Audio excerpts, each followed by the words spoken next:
20 TV conspiracy theories that turned out to be true. You got no respect. No respect. Now get out. TV shows are full of twists and turns, but sometimes the wildest plot lines happen off-screen. Over the years, fans have spun countless conspiracy theories about their favorite shows, some so crazy they seemed impossible. But what if we told you that some of those theories turned out to be true? From hidden plot twists to behind-the-scenes drama, in history, she bangs, I'm wasted by the way Thank you. these 20 TV conspiracy theories went from speculation to shocking reality. Ready to have your mind blown?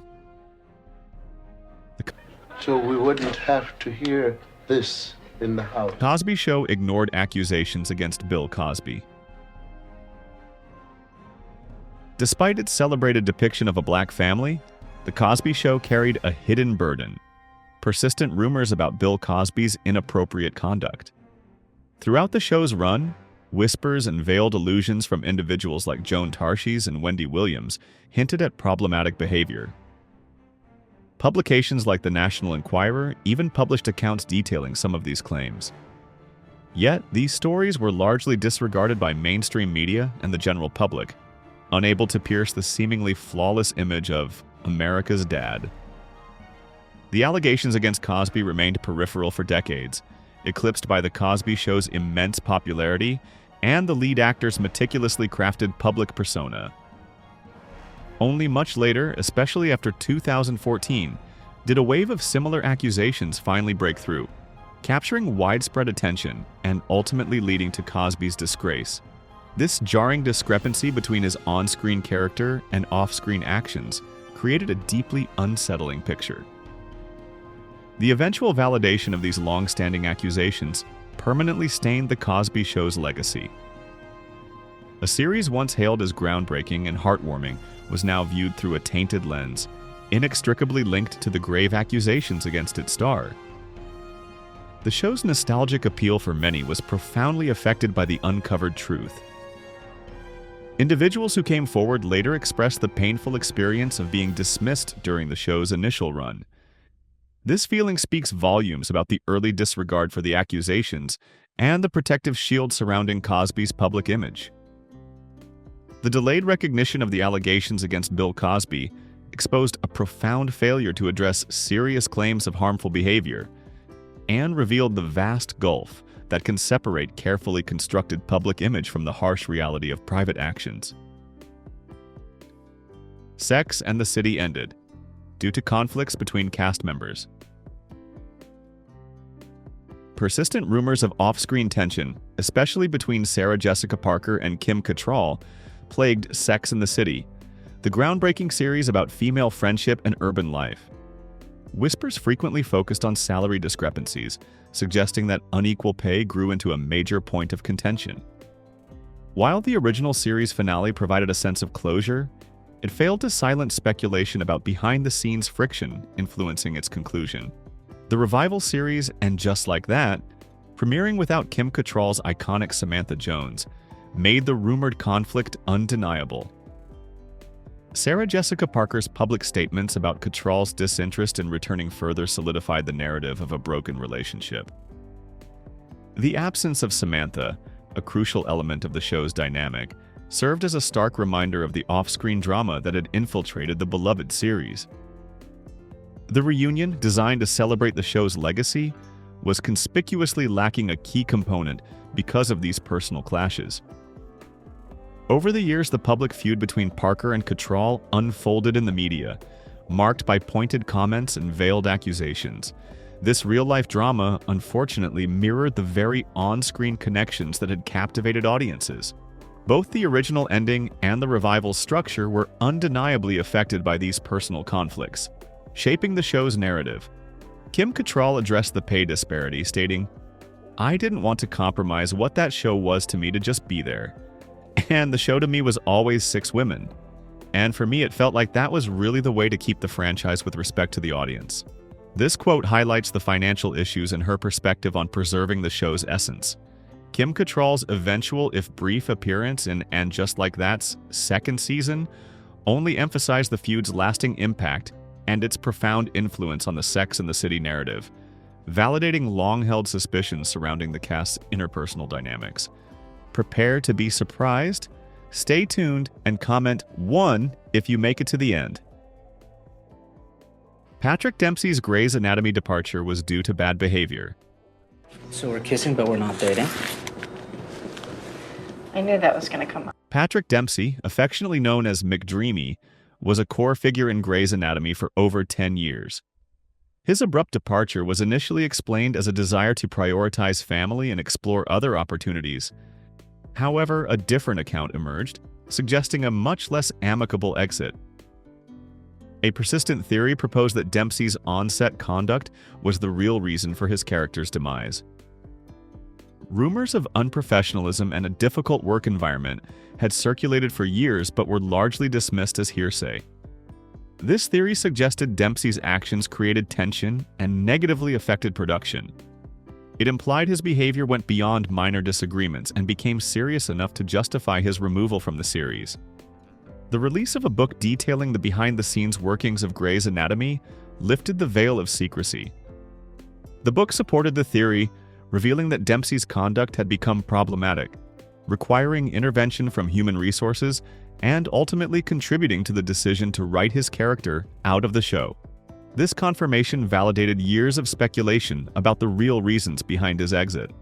Although a precise quote is difficult to locate without specific book details, reports conveyed sentiments from the book similar to, "His behavior was fostering a negative environment and needed to be addressed."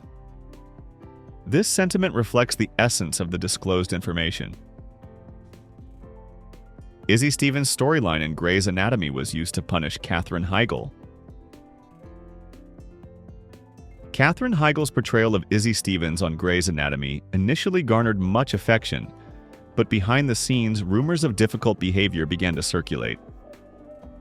A key point of contention emerged when Heigl withdrew her name from Emmy consideration, stating her role that season wasn't deserving of an award. Shortly after this public critique, her character, Izzy, received a brain tumor diagnosis, a plot twist that sparked a conspiracy theory. This dramatic and potentially fatal storyline was a form of retribution for Heigl's outspokenness and perceived difficult conduct. The timing of Izzy's serious illness following Heigl's Emmy controversy fueled speculation that the writers were using the narrative to control her or potentially write her out. Further fueling this speculation, Izzy's improbable recovery from the aggressive cancer coincided with Heigl's contract negotiations, leading some to believe the character's fate was directly linked to the actress's real-world standing with the production. Heigl ultimately left Grey's Anatomy during season 6, a culmination of the reported on-set tensions and the feeling that her character's arc had been significantly altered. The brain tumor storyline, with its dramatic peaks and valleys, became a central point in discussions about the power dynamics between actors and showrunners. Many interpreted it as a deliberate narrative choice influenced by behind-the-scenes friction.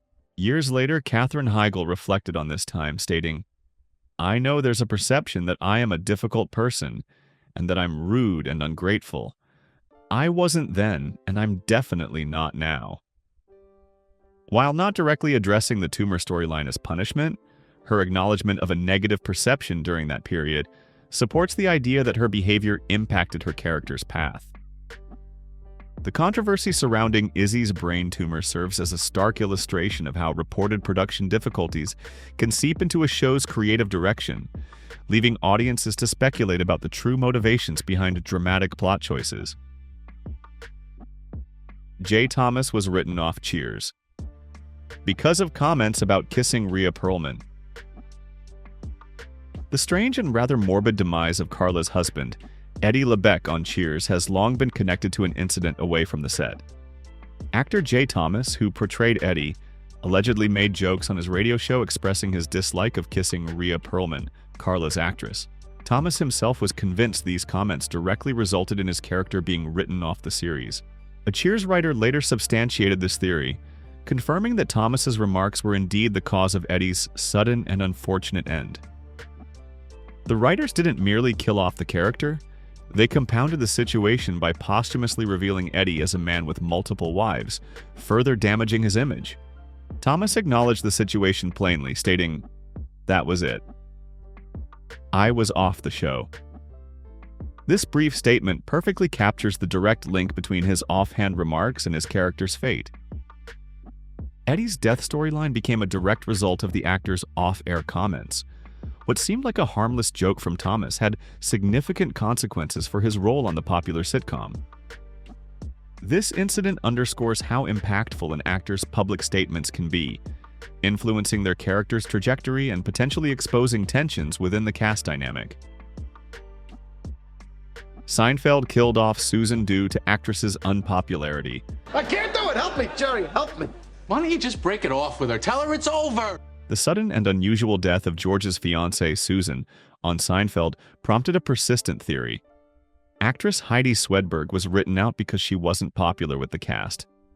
Initially dismissed as hearsay, the theory proposed that a lack of on-screen rapport with Swedberg, not solely story reasons, led to the character's demise. Rumors of challenging interpersonal dynamics circulated for years. Julia Louis-Dreyfus, in particular, reportedly found creating comedic moments with Swedberg difficult.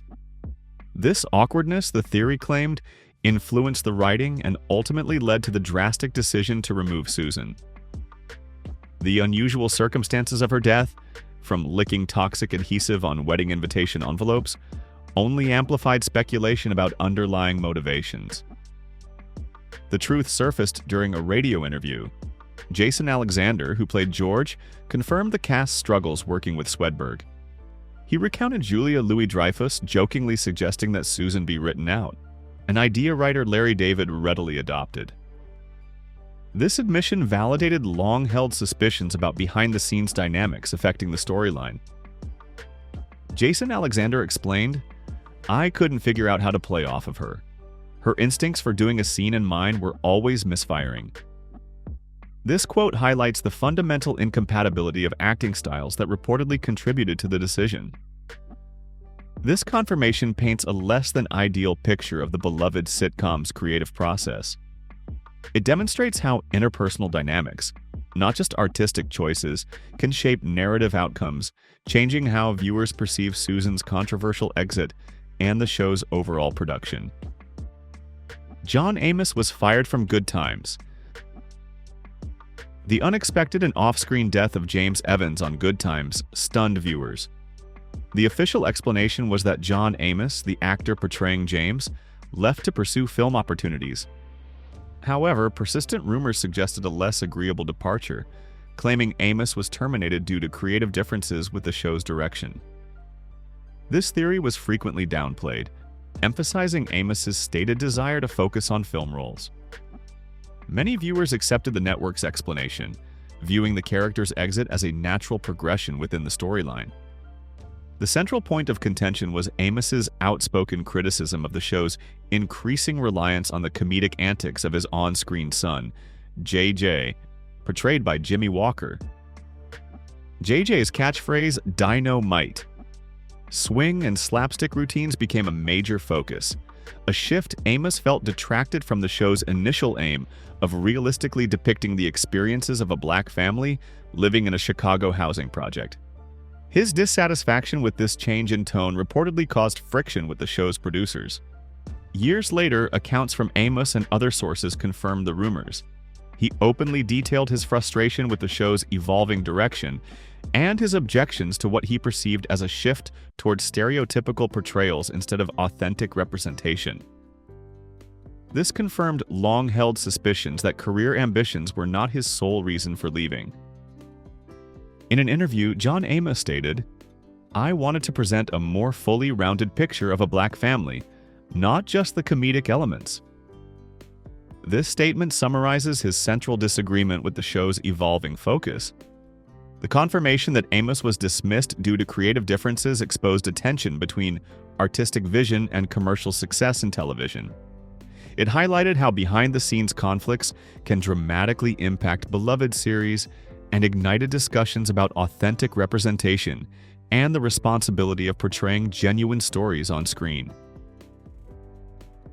Jeffrey DeMunn quit The Walking Dead after Frank Darabont was fired.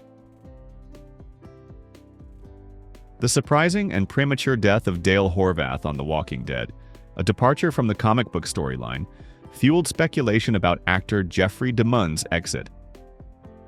This event immediately followed the controversial firing of showrunner Frank Darabont, a longtime professional associate of DeMunn's. DeMunn had appeared in several of Darabont's films. The timing of Dale's death suggested more than a simple narrative choice was at play. A theory quickly emerged among fans linking Darabont's dismissal to DeMunn's departure. The coincidence of a character's death and a key behind-the-scenes departure was hard to ignore. The strong professional connection between DeMunn and Darabont was central to this theory. DeMunn ultimately confirmed these suspicions. His decision to leave The Walking Dead was a direct response to Darabont's firing. This confirmed the belief that Dale's death stemmed from behind-the-scenes events rather than simply following the comic's plot. DeMunn explicitly stated that he resigned following Darabont's dismissal, eliminating any doubt about his reasons for leaving. The revelation that DeMunn's departure was an act of loyalty to Darabont and not a creative decision about the character highlighted the powerful influence of showrunner relationships in television. It showed how internal conflicts can significantly reshape a series and confirmed many viewers' suspicions. Dale's death was a consequence of behind-the-scenes factors. Comment with a yes or no if you were surprised by Dale's early demise in The Walking Dead. Do you think it was the right decision for the show? Jay Leno made a backroom deal to take over The Tonight Show. It appeared that a clear path existed for Johnny Carson's Tonight Show successor. David Letterman, known for his cutting-edge and innovative approach, was widely viewed as the obvious choice. However, upon Carson's retirement, Jay Leno, the long-standing guest host, unexpectedly took the reins. This astonishing development fueled a persistent conspiracy theory. A secret backroom deal secured the coveted position for Leno, despite Letterman's perceived seniority and the public's expectations. Central to this theory was a rumored clandestine contract between Leno and NBC executives. This agreement, allegedly finalized years before Carson's retirement, supposedly guaranteed Leno the hosting role, regardless of Letterman's performance or standing. Intriguingly, Letterman's reportedly tense relationship with NBC executives further reinforced the notion that factors beyond merit were at play. The subsequent late-night battle between Leno and Letterman became a defining moment in television history. Later, the existence of this secret agreement was confirmed through various insider accounts and media reports. These revelations illuminated the inner workings of NBC, exposing the power of strategic partnerships and contractual obligations in shaping network decisions. The carefully concealed secret revealed the often unseen influence of executive maneuvering within the entertainment world. Bill Carter, a journalist who extensively covered the late-night wars, quoted an NBC executive as saying, "The deal was done. Jay was their guy, and that was that." This quote, even if potentially altered through retelling, reflects the confirmed reality of a pre-arranged agreement. Pawn Stars. Items and customers are pre-selected. Pawn Stars projected an image of spontaneous transactions in a busy pawn shop. However, a widespread theory suggests the show carefully orchestrated these encounters, pre-selecting both items and customers. This was often dismissed as skepticism, with many believing the deals were genuine and unscripted. The reality, however, is more controlled. Producers carefully vet potential sellers to ensure interesting and valuable items are showcased on camera. Guest sellers may receive guidance on their on-screen presentation. During filming, the shop is often cleared of regular customers, and background actors may be used, demonstrating a carefully crafted setting. This pre-selection ensures engaging television, even if it departs from typical pawnshop interactions. Various sources confirm this process, revealing the meticulous planning behind each segment. The priority is crafting compelling storylines rather than capturing purely spontaneous events. This exposes a degree of artificiality common in reality television production. While not explicitly confirming pre-selection, former appraiser Mark Hall Patton noted, "Television is not real life.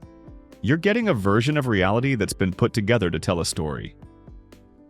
This statement underscores the constructed nature of the show's narrative. The knowledge that Pawn Stars pre-selects items and customers alters viewer perception. While the expertise of the cast remains credible, the element of chance is diminished, revealing the manufactured nature of reality TV designed for entertainment, not a true-to-life depiction of a pawn shop. House Hunters participants have already bought their house. The familiar House Hunters format, prospective buyers touring 3 properties before making a momentous decision, has long been a reality TV staple. However, a persistent theory posits that the show's drama is largely manufactured. It claims most participants have already purchased their home before filming begins. This idea was often dismissed as cynicism, with viewers typically accepting the presented narrative of genuine house hunting. The core of this theory centers on the filming process itself. Participants frequently film in the house they've already acquired, using 2 other properties solely for show. These additional houses are often rentals, belonging to friends, or simply locations selected to fit the desired narrative. Couples then participate in a carefully orchestrated performance, weighing pros and cons and pretending to make a difficult decision when, in fact, their choice has already been made. Numerous former participants have directly confirmed this pre-purchase arrangement, openly discussing their experiences. They've detailed the logistical realities of filming, often requiring that a property be secured beforehand. This revelation exposes the show's carefully constructed narrative. A former participant summarized the process, stating, "We had already closed on our house months before filming. The other houses were just for show. It was all about creating the story the producers wanted." While not a verbatim quote from specific sources, this accurately reflects the sentiment shared by many who have spoken publicly about the show. Survivor contestants get coaching. Jeff Probst's Survivor, with its demanding challenges, carefully cultivates an image of unpredictable, raw competition. Yet, a persistent theory suggests a different reality. Contestants receive extensive coaching before challenges, contradicting the show's portrayal of spontaneous competition. This idea was often dismissed as speculation. Many viewers believed success depended entirely on immediate resourcefulness. However, the preparation process is demonstrably more structured. Detailed explanations and practice sessions are reportedly given to contestants, allowing for strategic planning. Extensive guidance is masked by heavily edited televised instructions, a process that streamlines filming but also misrepresents the problem-solving process as more organic than it actually is. Evidence for this pre-challenge coaching comes from numerous insiders. Comprehensive briefings and unrecorded practice runs have been described by former contestants and crew members, revealing a degree of preparation at odds with the show's presentation of pure instinct. Rob Cesternino, a former player, explicitly confirmed this, saying, "They definitely walk you through it. They want to make sure you understand the rules and that it's going to work on TV." This insider perspective directly validates the existence of extensive pre-challenge coaching. In short, Survivor incorporates a significant level of pre-planning. While strategy remains paramount, the impression of completely unscripted competition is less prominent than the show suggests. This revised understanding highlights reality TV's prioritization of efficient filming and a carefully constructed impression of spontaneity, thus confirming long-held suspicions. Gordon Ramsay's persona on Hell's Kitchen is an act. Gordon Ramsay's volatile temper and unwavering demand for perfection are synonymous with Hell's Kitchen. His explosive anger and harsh criticism are hallmarks of the show, portraying him as a demanding, even tyrannical figure. However, a widely held belief suggests this intense persona is largely a performance, a carefully constructed character designed to enhance the show's entertainment value. This contrasts sharply with his demeanor in other programs and his private life. The theory proposes that the exaggerated Ramsay seen on Hell's Kitchen is a deliberate intensification of his personality. In contrast, on shows like MasterChef and MasterChef Junior, a noticeably more patient and supportive Ramsay is evident. Accounts from his apprentices and colleagues further paint a picture of a dedicated mentor, quite different from the screaming chef on Hell's Kitchen. This contrast fuels the belief that his Hell's Kitchen personality is a manufactured persona intended to increase viewership. This idea of a carefully crafted act is supported by those who've worked closely with Ramsay. Many former Hell's Kitchen contestants and apprentices have spoken of his genuine mentorship and kindness behind the scenes. They describe a supportive figure invested in their development, a stark contrast to his on-screen tirades. This reinforces the notion that the televised intensity is a performance. Chef Christina Wilson, a Hell's Kitchen winner and Ramsay's protege, has stated, "He's tough but fair. What you see on TV is a character, but the mentorship and the care are absolutely real." This statement clearly distinguishes between his televised persona and his actual behavior. On a scale of 0 to 5, how accurately do you think reality TV shows like Hell's Kitchen reflect real-life personalities and events? Share your opinion in the comments. Cash cab contestants do not get actual cash immediately. The cash cab format, transforming ordinary taxi rides into trivia contests, presented a compelling illusion of instant gratification. Viewers watched in anticipation as contestants correctly answered questions, seemingly accumulating cash directly from the host. However, a crucial behind-the-scenes reality contradicts this. The cash shown on camera is not the actual prize. The common perception was that winners left with cash in hand. In reality, the displayed money is a prop, designed to boost the visual appeal and the immediate sense of reward. The actual winnings are distributed later, typically via a mailed check. This less spectacular process ensures compliance with legal and tax regulations. Further complicating the picture is a confidentiality agreement. Contestants risk losing their winnings if they disclose production secrets, maintaining the meticulously crafted illusion of spontaneous encounters. Adding another layer of manufactured reality, reports suggest that some contestants were recruited beforehand, further blurring the line between chance encounter and staged participation. A former contestant speaking anonymously revealed, "We were given the prop money for the cameras, but the actual winnings arrived weeks later in the mail." This insider account confirms the discrepancy between the on-screen portrayal and the true payout process. The revelation that Cash Cab's immediate cash reward is a cleverly constructed illusion underscores the extent to which reality television can prioritize entertainment over total transparency. American Idol uses bad auditions for comic relief. In history, she bangs, I'm wasted by the way she... Early seasons of American Idol became notorious for showcasing truly awful auditions, a calculated move by producers to inject humor into the competition. Unusual and off-key vocalizations were frequent, and these often delusional performances became a defining, if controversial, aspect of the show's appeal. While entertaining for some, these segments were seen by others as exploitative, highlighting contestants' lack of talent for comedic effect.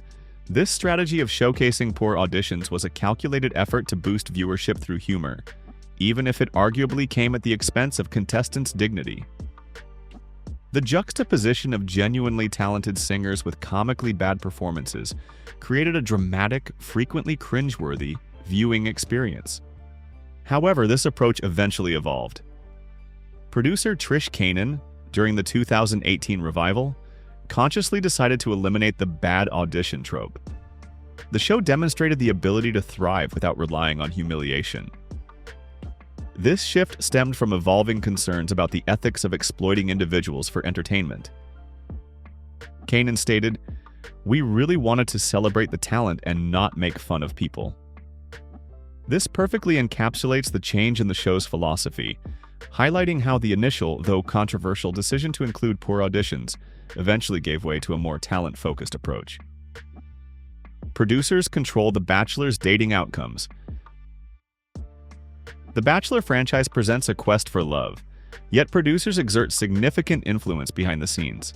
They carefully orchestrate dates, manage interactions, and control the contestants' environment, shaping the perceived relationships. The Bachelor's choices are often guided by audience reaction and producer input, ensuring a captivating storyline.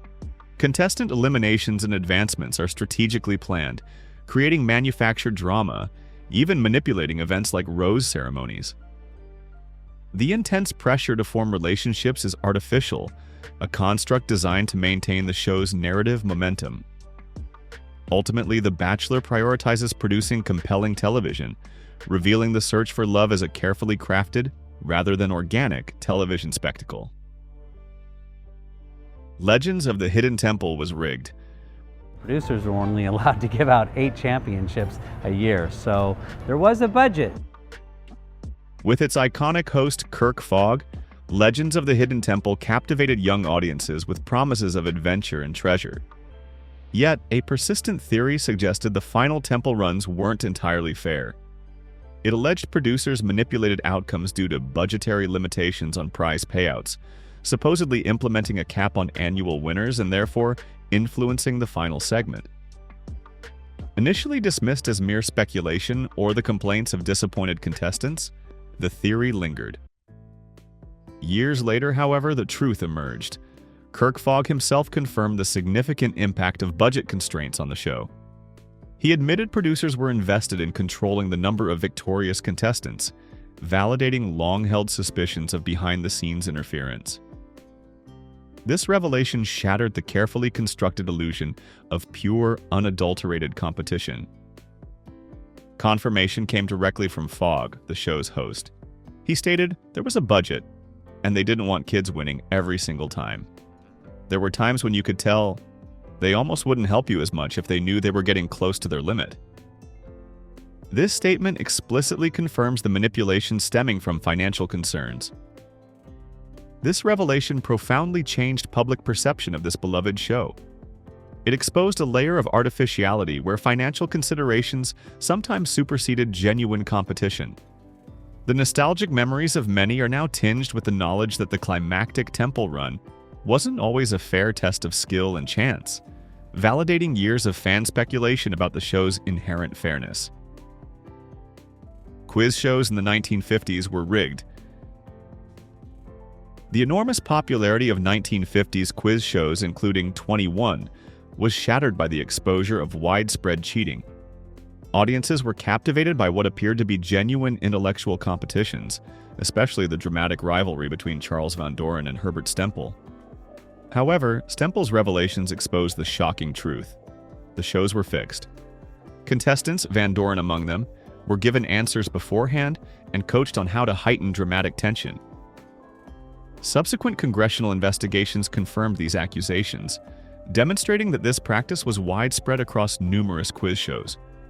The resulting scandal was profound, severely damaging the genre's credibility and revealing serious ethical breaches in early television. This period of scandal ultimately led to major reforms.